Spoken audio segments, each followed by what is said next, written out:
generationally we hold, and silence has been a big part of survival. But in that, silence has been a lot with covering up, enabling, not allowing certain things to be addressed, not speaking our truths. Hey, welcome back to another episode of Revolutionary G Talks. For those that don't know me, my name is Giselle Ureña, and I am so happy that you're here with us today. I'm so excited because I have one of the people that I have been watching ever since I was in my teen years, and I am so inspired by her. And today she's coming in to talk about how to find your inner voice. What is that? Well, let's hear from her. Help me welcome Queen TiElla, everybody. Today. I'm so good. Thank you so much for joining me. Thank you so much for coming to the show and to share so much gems that you have. Thank you. Thank you for allowing me this opportunity to share on your platform. Hello, everybody, amazing souls. My name is TiElla Grimes.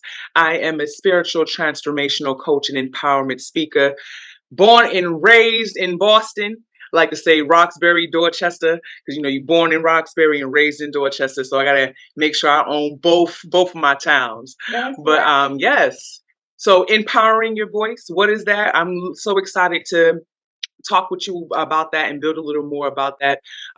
Before I even lead into that journey, what even got me here? What even started? Why are we even talking about empowering your voice? What's your inner voice? What is all of this? I believe that we are all on a journey to find our authentic selves, to embrace who we are, to step into our calling, our purpose, our power, whatever that may look like. And that is an unfolding journey. I like to say we have to navigate the hand me downs of reality. And what I mean by that is we each receive social conditionings, a set of rules, a set of expectations of how you should be, what you should do, what you should think, how you should speak. I mean, the list can go on and on. And in turn, that has an impact on developing our identity as authentically as possible. Although I appreciate the adversity because it does allow you to work through some things and build that muscle to be able to know who you are. So, to what is inner voice? Inner voice is being able to speak to yourself in an empowered way, understand your voice, understanding your inner critic. So I have my 11 principles to empower your inner voice. This is a formula, my framework that I have to really help folks navigate how to kind of check yourself. There's multiple voices. You have your good day, so you're going to talk to yourself one way. You know, you got your bad day, you're going to talk to yourself in another way. You're sad, you're going to talk to yourself in a different way. So it's really being able to understand your voice and how your emotions play a role in how you are feeling, how that impacts your beliefs, your emotions, your thoughts. And so inner voice is being able to know who you are, being able to state that, claim that with confidence, without fear of retaliation, without fear of rejection, without fear of abandonment. So you can think about all of these different, I like to say, shadows that we navigate. Um, and in turn, we are mirroring each other. So it's not just how you are treating yourself, in turn, how you are speaking to someone else is a reflection of how you might see yourself or how you speak to yourself. So are you clear on the language, on the words that you use, on the energy? Emotion is nothing but energy in motion. So are you aware of when you are not operating in your peace state, and what is that result that you're going to have to deal with? Because it's always going to be a result to the things that we're going to have to navigate. And so good or bad, hard to say, but there will be something to navigate. So how are you walking in your authentic self, setting your boundaries, knowing what your boundaries are? Because that could be definitely a hard thing as we are navigating. Thank you for that insightful introduction. I already can see how much you are influencing people and whoever is getting to learn from you. So, my first question to you is, how did you find your authentic self? How did TiElla, what was the journey? What were the obstacles that led you to realize, hey, let me reach me? I'm going to be honest. My journey is still a work in progress. I feel that each and every day it takes a lot to remove my conditional thinking, my default thinking, like I say, my second nature operation. So they're the things that come automatic because it just became a habit after time, after practice. So I'm in a space where literally sitting here with you is me seeking to be like, hey, Lord, I know you have something that is on my heart that you bless me with. Let me not be the block to that. And let me continue to push forward and talk about what are those struggles to being your authentic self. I am still unpacking certain things. I know who I am not no more, but I'm not too clear on who I am all the way yet. And so I'm still unfolding like a flower. I like to say I'm in my lotus mode. It's like coming up from under that mud and growing in there and being able to flip and blossom. So I think I'm in my process of discovering who that is. What I do know is that I have a calling to really, as a seeker, I do consider myself a seeker of truth. There are certain messages that we have received. And as you get older, you unpack certain things, you explore more, your mind expands more. And my mind has expanded so much. I'm realizing, like, okay, there's some things that I've received that's not healthy for me to continue to practice right now. No matter if we're labeling it as tradition, no matter if we're saying so and so family member did this and it's been in the family for so long, or this is how we've been doing it and that's just what it is. It does not have to be. So to make change, that requires you to step into some challenges, to navigate some challenges, to be like, okay, maybe this mindset, these energies, this who I showed up here. I'm asking myself questions. Who was I when I showed up here? What was going on in my life? What was happening? How was I seeing myself?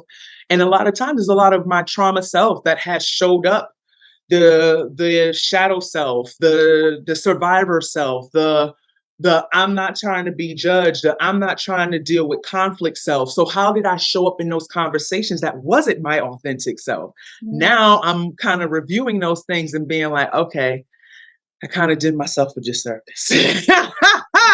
And when you've been working a muscle the wrong way for a while, it's going to take some time to heal that muscle so that you can then go back into working out so you can get the right position in the way to do it. So I feel like right now that this moment is me just flexing that, like, me risking even saying this, because I think generationally we hold, and silence has been a big part of survival. But in that, silence has been a lot with covering up, enabling, not allowing certain things to be addressed, not speaking our truths. Being penalized for the truth. So we can look at historical context and know, like, intergenerationally, we have dealing with some things that are not just, thinking about systems in the world that have influenced different generations at different times. And what are those same things that are being passed down that need to kind of be revised and looked at and uprooted? You don't want to keep a rotten root in the plant because it might infect the roots. So you got to pull that weed So out. true. So, how do you make the difference? How can you differentiate when you are acting on your survival self and not your authentic self? When you are acting on that, self that is penalizing yourself for maybe feeling guilty for the things that your family have gone through. For instance, me, I know that a part of me when I was younger, I always felt like I needed to save everybody. I felt like God gave me the opportunities that He gave me as an immigrant, and I needed to save everyone. I cannot fail. I cannot mess up. And because I always had to have that a uniform, a mask, I never let my authentic self shine. I never got to know myself because I was always being at work to save everyone else. So how can you give someone the advice to know when they are activating that part of them and not really acting on their authentic self? I believe one of the things that we may underestimate is the message our emotions bring. Mm. And where at in our body are we feeling discomfort? Where at what is that discomfort doing for you? What does it make you want to do in that moment? And so one of the things I take my clients through is my healing framework. And with that, I break that down is honoring emotions and aligning in love energy. If you're not feeling and love is not just this happy-go-lucky feeling. I'm talking about unconditional love, being able to find a peace even in the discomfort of being like, you know what? Something's off. Like I had the conversation with this person, they said something to me, it made me feel some type of way. Like, why am I feeling this type of way? And thinking about, are you responding in that energy or giving yourself to respond differently from that energy? Because if you ain't operating in peace, first nature is how I look at it.